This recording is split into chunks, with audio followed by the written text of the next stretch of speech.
haven't made a video in a while. The reason that I'm making this one is just to go over some basics of setting up your regulator. Specifically the co2art brand regulators, but it's pretty much standard, I would say, for most regulators going across the board in this region, which is obviously US, North America. I do bring that up because there's a difference in the thread types based on what country you live in and where you're from. So ours, the co2art is, these are the North American CGA 320 is what you need, and that refers to this here for co2art brand, the threads, how far the threads are apart from each other. So you would have to match your regulator connection to your cylinder connection, which if you're new to CO2, that might be something that you would start before you look for or make a decision on your brands. But at any rate, I'm not sure if this is going to be in focus or not, but this is the main connection. Nylon washer fits inside. High pressure gauge, which tells you the pressure inside your cylinder of CO2. This is your working pressure gauge, which determines the pressure for your diffuser.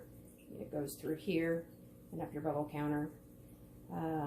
The Pro SE model, which I'm holding right now, is just a single use, single tank regulator. Only one manifold can be on here.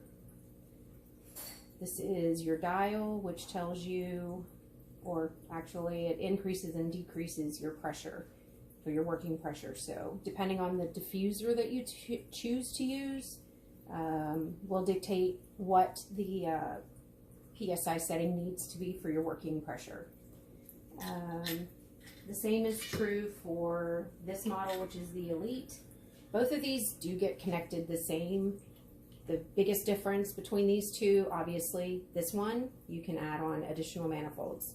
So this manifold block actually comes off.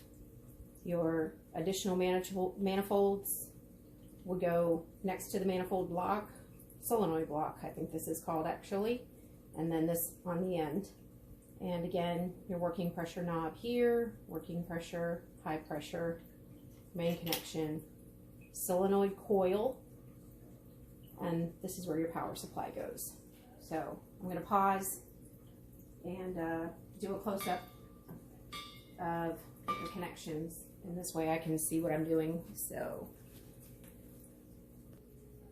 alright, so let me get situated here. Try to do a close-up so that I can show the connections. Let me see where I am. We will need to see a little bit more there.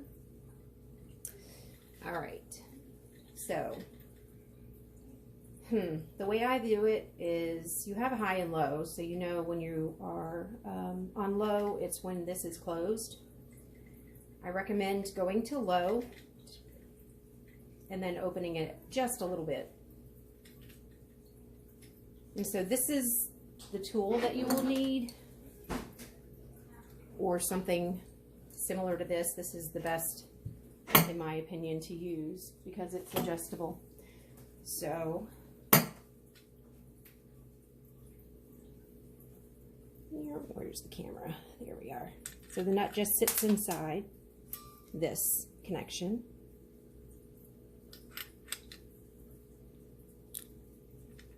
Like this. You want it all the way back. Because you want it all the way back, what I do when I connect it, I start with my hand. You see how this can move? So I always pull it away while I'm hand tightening it. That way I can make sure that there's no gaps inside and it's not cross-threaded. I lift it towards the ceiling.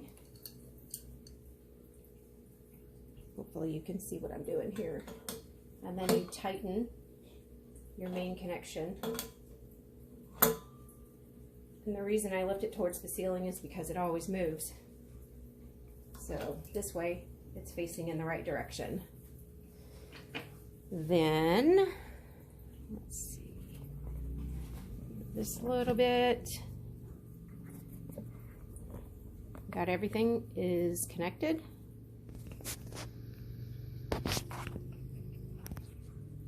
Now, what will happen when I open the main gas valve, which is this, high pressure is going to increase. This is going to go up just a little bit.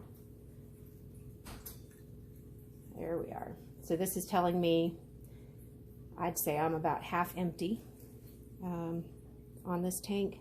This is one that I use for repairs and testing, so that reads about normal.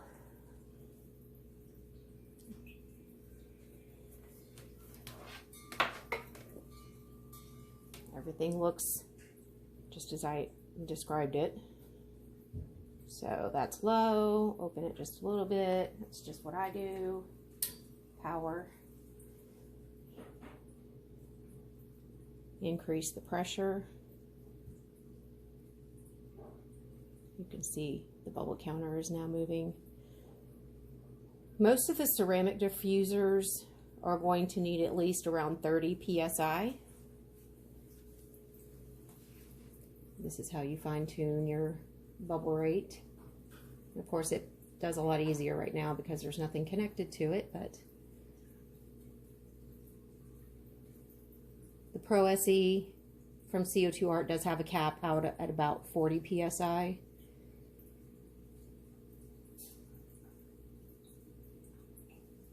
And that's basically how you connect it. Remove the power from the solenoid. Takes a little bit of time sometimes for that bubble rate to slow down and stop. But that's pretty much it. It is the same for the Elite, but just for these purposes I will demonstrate that as well. Alright, so I've got the Elite. As you can see, this one still has the nylon washers attached to it. One thing I do want to mention, when your cylinder is using up the gas, your gauge is going to get closer and closer to the red zone. So when it gets to the red zone, you'll know that you probably need to refill your CO2 cylinder. So same process. I drop in the nut. Whoa! And it falls out.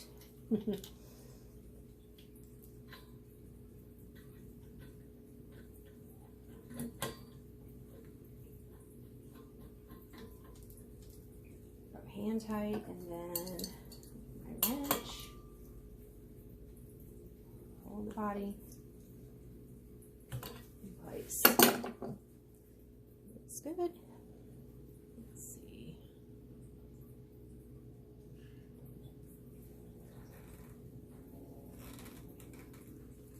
Ow. There we go.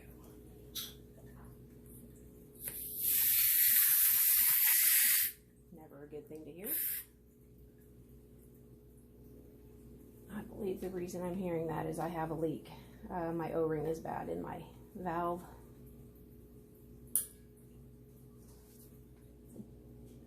There we go. So, guess my hands don't want to work today.